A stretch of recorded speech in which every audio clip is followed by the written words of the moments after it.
All right, there's a few things I'd like to do this morning, and ideally we'll get them all done by 9 o'clock, and then the rest of the period will be lab. All of next week will be lab for you to work on this homework. All right, what I have showing on the screen right now is the same thing I just handed out to you. If you didn't get one, there's a couple extra back there. Hopefully everybody did get one. All right, but this is the same. I'm not going to run it or anything, but this is the same one that we went through last time. All right, and you'll notice that there are a total of 242 lines in it. And out of those 242 lines, about 200 are code and about 40 are comments. All right? So as I mentioned, that is one way of doing this program. And there's absolutely nothing wrong with doing it that way. But I went back and I tried to rewrite it in a couple other ways. So first one that I'm going to show you is right here. I'm not giving you a hard copy of this. You don't have to key it in. But I just want to show you some of the stuff we did and some of the stuff that we did and how I tried to cut down the number of lines of code. So again, we've got about 40 some lines of comments. Whoops, try that again. Where is it? Short way. This is...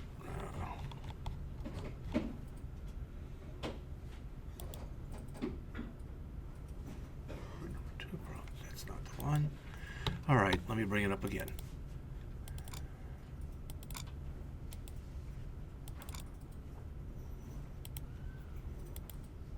All right.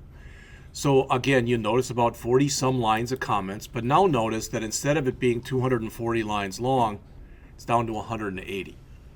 All right. So in other words, I've cut down about 60 lines of the code. So I'm going to show you that and try to explain to you where I cut down the lines of code.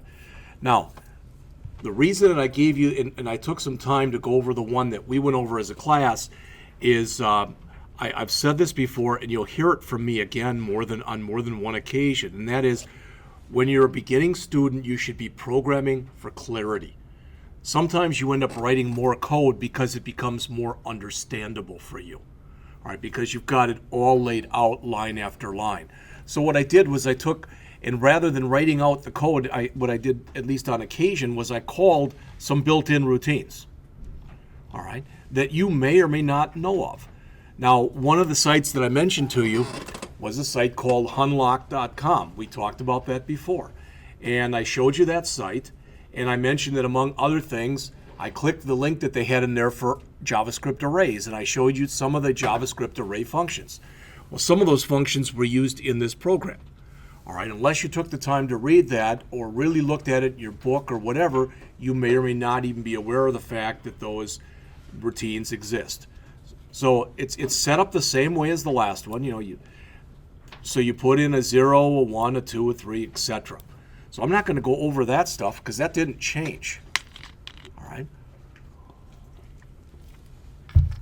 I know that previously I called that option, and now it's menu selection. That's just the name of something. That really isn't very important. But when you look in here, you'll notice main has changed. So in other words, what I'm doing now in main, because like I said, I wanted to cut down the number of lines of code a little bit. So what I'm doing in main is I'm printing that. That could have been in its own routine to print all that stuff. Remember, that's that alert box that comes up at the beginning of the program that says enter a 0 to exit the program, a 1 to generate the numbers, etc. All right. Then I call generate the 25 random numbers. All right. I think before we might have called that fill array. It really doesn't matter. All right. But then I did this. I mentioned this to you before. You may or may not have heard it, but maybe now, or at least hopefully now you'll understand it. What that does right there is that says for, and then inside of the parentheses, there are 2 semicolons. That is what's referred to as an infinite for loop. This loop will run forever unless I key in a 0. All right, so it'll run forever as long as I key in a 0. Okay, so this menu selection that right here I initially set to 0, now what I'm saying is it's equal to whatever value I enter in there. Now I didn't check it, and I should have. I didn't really check it to see if it was less than 0 or greater than 8, etc. But I did put a default case in here that hopefully is going to catch any garbage I put in. So if there is garbage in there, if I put in something I shouldn't, hopefully it's going to come back and say invalid input. We'll look at that in just a minute. All right? But now notice again, if we put it as 0, we want the program to terminate. Kind of nice if you're going to terminate the program to give the user a message letting them know that the program is terminating normally. Otherwise, sometimes what happens, especially if you're not familiar, if you're running someone else's program, you might look at it and go, geez, what did I do wrong? Tell you a very quick little story, and this sounds really cruel, but it used to be that Microsoft, and you'll learn about this stuff I'm going to mention to you next semester. We'll look at buttons and some other stuff next semester, and we'll do a little bit of it this semester also. But it used to be that Microsoft, they would, when you click a button, basically the code that you end up writing for that is called a button's click event. Should make sense, clicking a button, click event. Well, for a long time, Microsoft allowed you to have both a click event and a double click event. So if you click the button twice, all right? Sometimes what people would do, especially if they were malicious, is instead of putting the code inside of the click event like they should do, they put it in the double click event. So a person would click the button, nothing would happen. They click it again. They keep clicking it. Eventually, they'd accidentally click it twice. Then the code would run because it was the double click event. And they wouldn't understand why did it run this time. So they'd click it again, and then they click it again. And they may or may not figure it out. All right? So you're going to see stuff like that. But again, I just wanted the user to know, hey, we're terminating the program normally. All right? If you enter in a 1, we're going to call the routine that's called generate 25 random numbers, and we're done. If we enter a 2, we're going to print the array in original order, and we're done. Then you'll notice I'm combining these. And I didn't have to do it this way, but again, imagine for a second that instead of 25 numbers, I'll just put 5 up there just to keep it simple. So I'm just putting up 5 random numbers, 31, 50, 66, 3, and 41. Okay? So if I now enter a 3, I'm going to put the array in ascending order. So in other words, it'll be what? 3, 31, 41, 50, and 66. All right? So what I'm going to do is I'm going to call this routine right here that's called print the array in ascending order, and then I'm going to pass it menu selection, which means I'm going to pass it either the 4 or I'm going to pass it the 5. All right? If I pass it the 4, I'm going to do this. I'm going to print it out in ascending order. But if I pass it the 5, I want the smallest value. So I'm going to say, grab the first one, because that's the smallest value. So I'm kind of, as the saying goes, killing 2 birds with 1 stone. And you'll see it when we go through the code in just a minute. In much the same way, if I'm in descending order, well, now if I've got these numbers, now it's going to be what? 66, 50, 41, 31, and 3. All right? So I'm going to pass in again here either a 7 or an 8. If I pass in a 7, I'm saying print that. If I pass in an 8, I'm saying grab that one because that's the biggest number. This was a way to just cut down on the amount of code.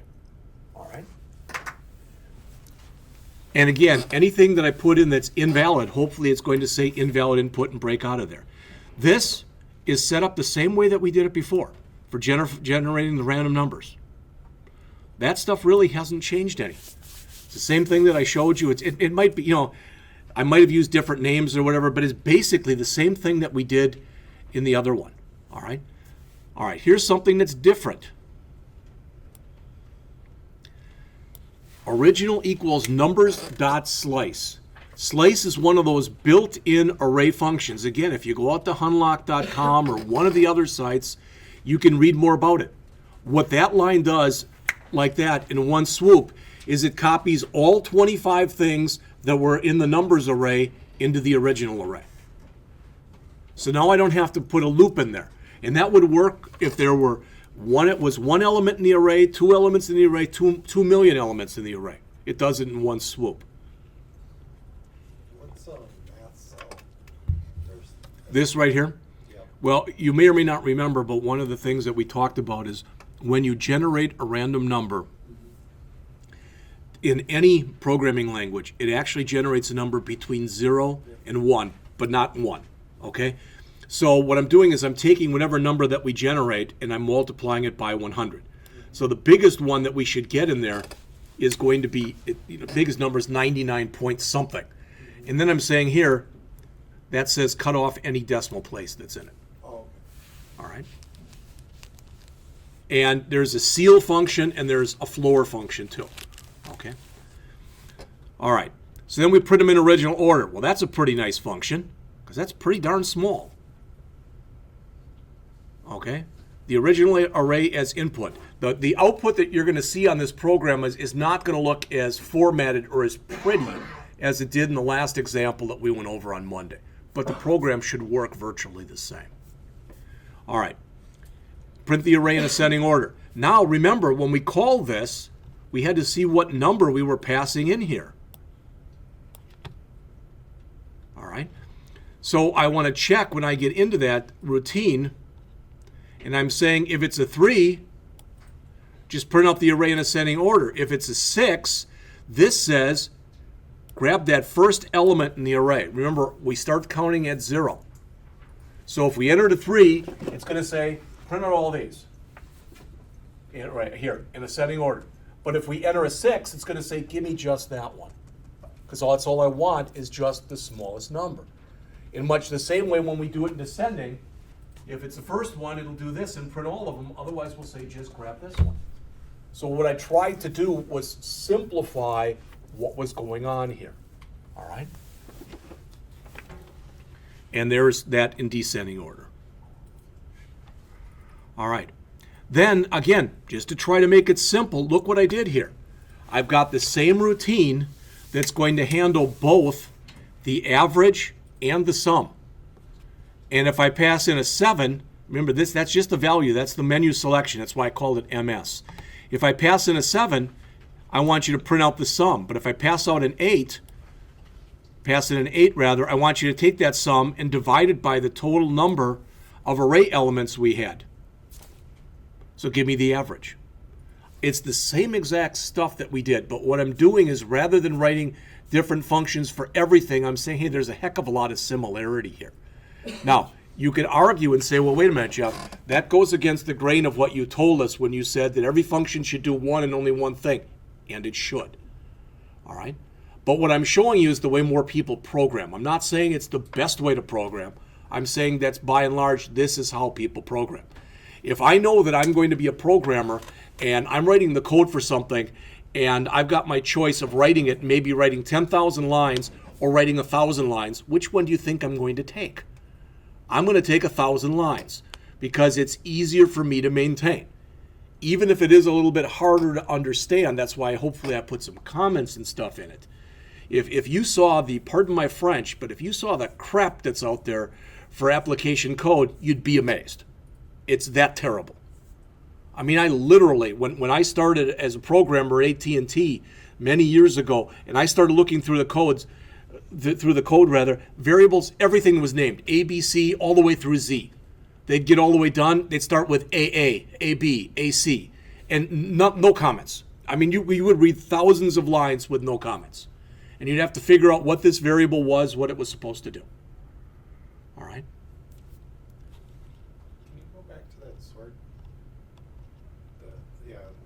What's the difference between the ascending and descending? Okay, good question. Here's the, and I skipped it, I didn't mean to. That does all the sorting immediately, that line. And I can't explain that line very well. If you go out and you look up JavaScript sort unlike W3 schools, they give you a little better explanation than I will. But literally what that's doing, for lack of better words, is it's saying, kind of like what we did yesterday. Compare this one and flip them as necessary. Just go all the way through there and keep doing that. All right? And the difference between this one and the next one that you'll see in a minute is after we do this, we call the reverse function, which stands it on its head. So it takes this and it converts it to this. That's what the difference is. In fact, I could have just had one routine that did both sorts. And I could have said, if we passed in the thing for an ascending sort, do this. And if it was a descending sort, then we could have added this. So there's a lot of little niceties, so to speak, that you can go in and you can add in code. This isn't cheating. These are built-in functions. And a lot of times where programmers can make mistakes, especially beginning programmers, is, well, I went and wrote this. Why did you write that? Well, I don't know. I mean, I wrote it was the assignment. Yeah, but there's a bunch of built-in functions in the in the language. Why didn't you use those? Either I didn't know they existed, or I thought I'd just make my own. The difference between you making your own and using something that exists is the stuff that exists has been tried and tested by hundreds of or thousands or maybe millions of people. All right? And by and large, most programming languages are made up of libraries of pre-written routines.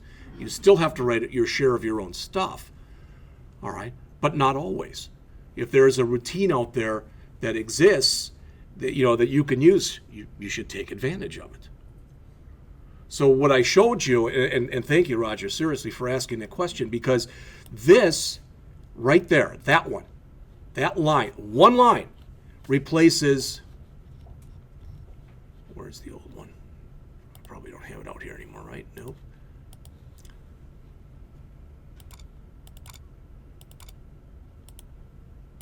So that one sort line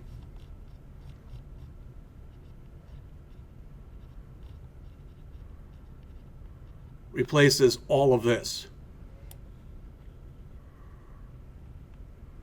All right, one line.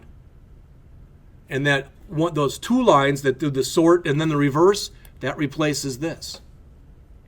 There's nothing wrong with doing it either way. Basically what happens is when I call the function that we just looked at, wherever it was,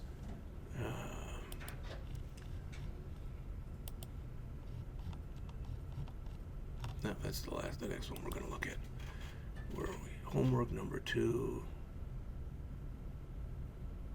That's the next one.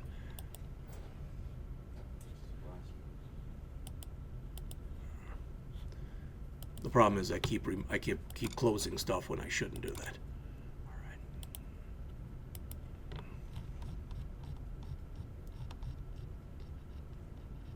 So again, in our routines, I keep opening up the wrong file. But the point is, what I'm trying to get across to you is we keep taking what we're writing and making it smaller and smaller.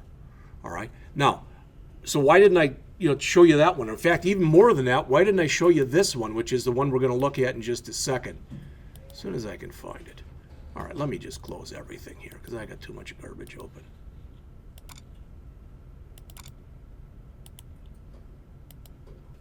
Finally, I went back and rewrote it. Now take a look.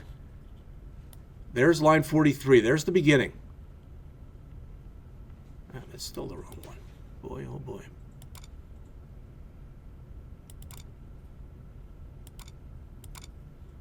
There it is. All right, so there's line 47 that begins the program. Look, that's the whole program now. That's what I cut it down to. Now, it runs a little bit differently. I didn't put it in a loop, although I could have with just a few more lines. But look at this. I can't run it from here. I've got to run it from the HTML file. So I just printed everything right on the screen. And all I have to do is hit F5 and refresh. Do you notice how the numbers are changing? Okay. So we keep cutting it down and cutting it down. I don't want you to get the idea, well, what he's telling us is just write 1 or 2 lines of code. No. But one of the reasons I decided to show it to you like this is you're going to have lab for the rest of the period today. Once we finish this, you're going to have lab all next week. Then when you come back the following week, you can bring your books. But the way that we're going to handle class basically for the rest of the semester then is we're going to go over some of the material that's in the book, but we're going to write a website as a class. And as we write this website as a class, we're going to write different things where we're going to add jQuery, for example. I don't know what that is. It's a JavaScript library. All right. And what we'll do, I'm typically not going to show you this, but the idea behind jQuery is quite often it'll result in you write 10% of the code when you use jQuery that you'd write using JavaScript. You say, well, that big deal. Well, that means if you write 1,000 lines of JavaScript, you write 100 lines of jQuery, because you end up calling a bunch of pre-written routines that are already done for you. Now, I'm not sure about this, so I'm making a statement right now, so I could be wrong. But my hope is at least the majority of you in here are either in the 152, 157 class, the website development, XHTML, CSS class, either with me online or you're in the one with Jim.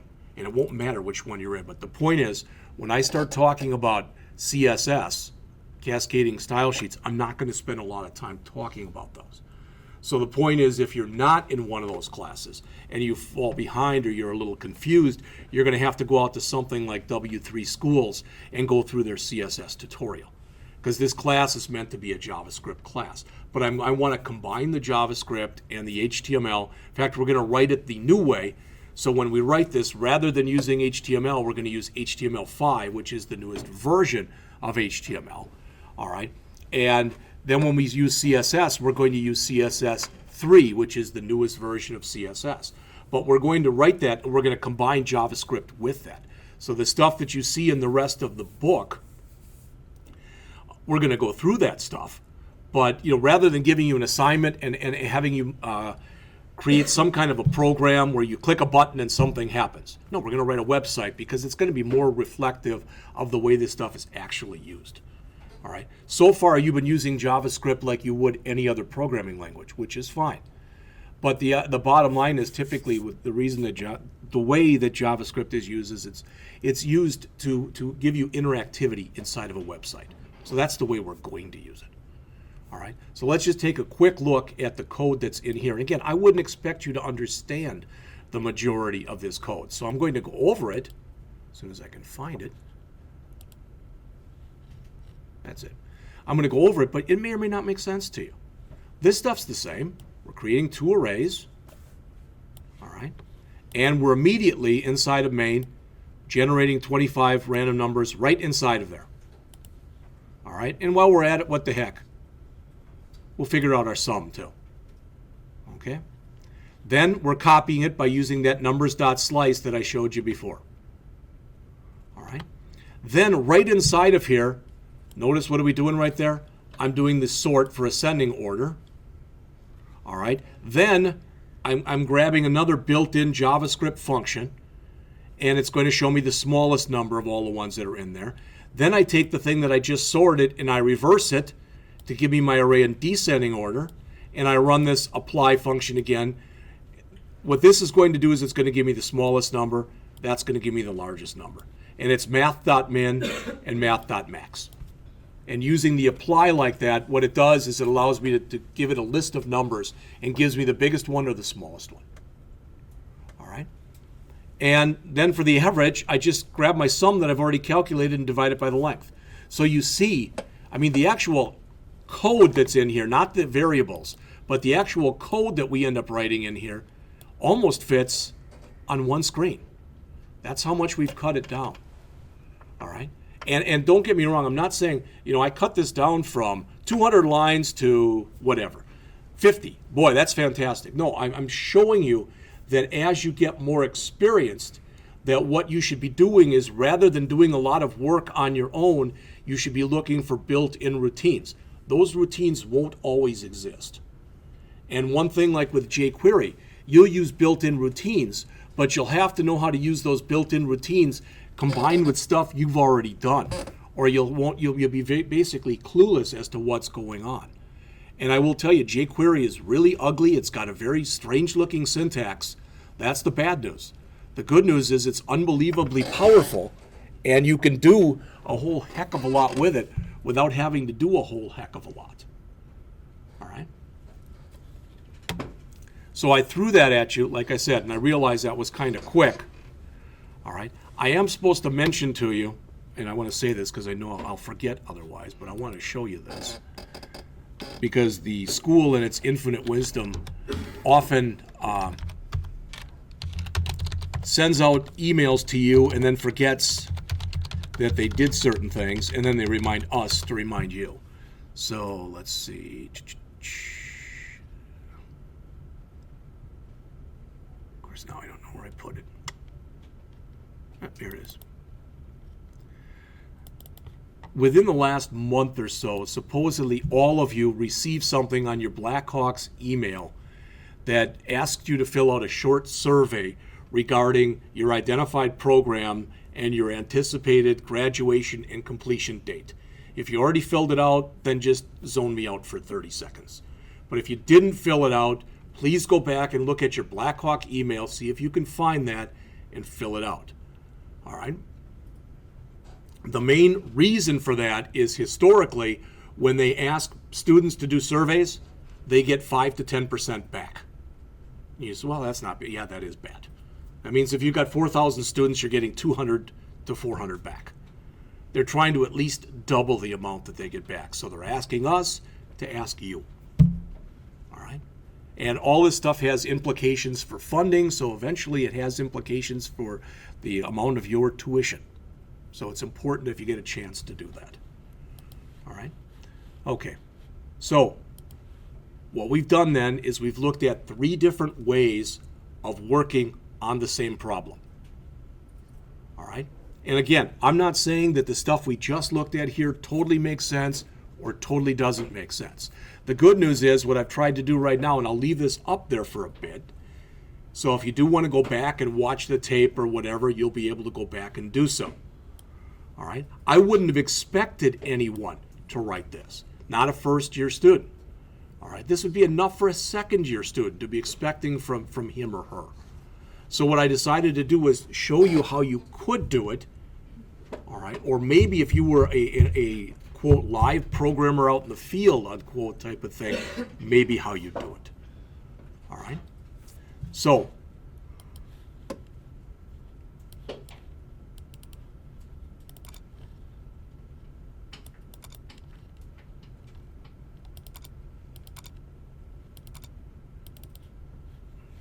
we've gone over this one now.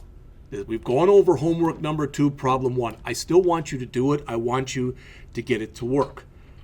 I want you to eventually do what I showed you, and that is, you feel free to test this stuff that we just did. Go ahead and test it if you want to in JSBin, and go ahead and test it in the JavaScript runner, one or both. But I want you to write an HTML file for it, simple one, and have some kind of simple CSS file. Just so, again, you've got a little practice, even if it's just a little, doing it. If you remember, one of the things I mentioned to you before is I want you to write unobtrusive JavaScript, which means your content, all right, your HTML will be in one file. Your logic, which is your JavaScript, will be in another file. Your aesthetics or your presentation, your CSS, that'll be in another file. And the reason I'm asking you to do that is when we go in and we start writing the website, that's what we're going to do. Each web page will be in their own HTML file. We'll write one CSS file that'll basically handle everything. And we'll write JavaScript on a page-by-page basis as we need it. All right. So that was the first one that you're supposed to do. And again, that's exact stuff we just looked at in here. Now, the second problem that you're supposed to do is this one. All right. So write a JavaScript program which implements a fully functioning 5-feature calculator. So in other words, you're going to input 2 numbers, and you've got the ability to add those 2, subtract the second from the first, multiply the 2, divide the first by the second, divide the first by the second, and give a remainder. Hopefully by now that doesn't, it's like, what does that mean? You should know what all that means. All right. At a minimum, you should write a main. You should write a function to input the numbers. And you want to make sure when you're writing those numbers, all right, that you're putting it has to be a number. I don't care if they're negative numbers. That doesn't matter. But they have to be numbers. So in other words, try to read it and do a parse int on a prompt statement like we've done in class. And then take the result of that and put it in a while loop and say while it's, if it's not numeric or, and actually not numeric will handle if there's nothing in it also. okay, then you're going to keep them in there until they do it. All right. Again, have the user enter a 1 for addition, a 2 for subtraction, a 3 for multiplication, a 4 for division, a 5 for modulus. All right? So that's the operator type of thing. And if you say, I don't understand that, that's very similar to what we just looked at in here where we set our menu up. It's not going to be identical, but the logic will be similar. All right? Do not allow you to divide by 0, whether you're using a regular division or a modulo. Okay? And some languages, when you attempt to divide by 0, with some languages, you'll get 0, which you shouldn't, but you will. With some languages, you'll literally get the word infinity, which is the actual answer when you divide by 0. With some languages, the program will blow up if you attempt to divide by 0 because it tries to figure out infinity. All right? So don't allow that to happen. All right? Then perform the calculation. So in other words, if I put in 45 and 19 as my numbers, and I tried running all these, I should get something that looks like this. Okay? And just to show you that,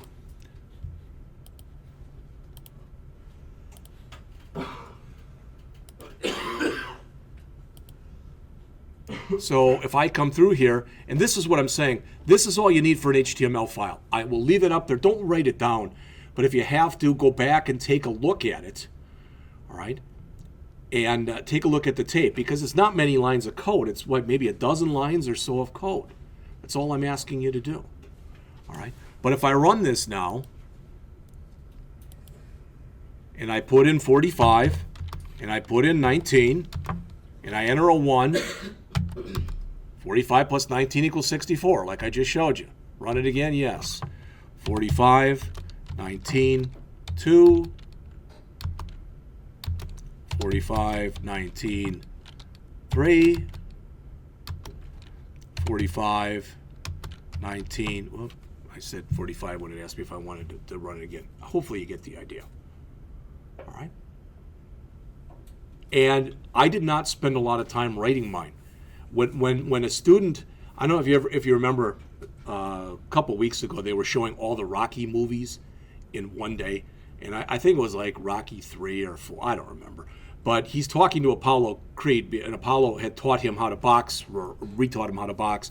And he said, he said, I'm pretty good now, etc. And he said something, you taught me everything you know. And he said, no, I taught you everything you know. All right. In other words, with some people, and some teachers are like this. All right. I have students that I've taught that have gone out and gone into industry and are better programmers than I am. I consider that a success, not a failure for me, but a success for them. So when you write your program, if your program is better than the one I did, that's good. That means I'm doing my job.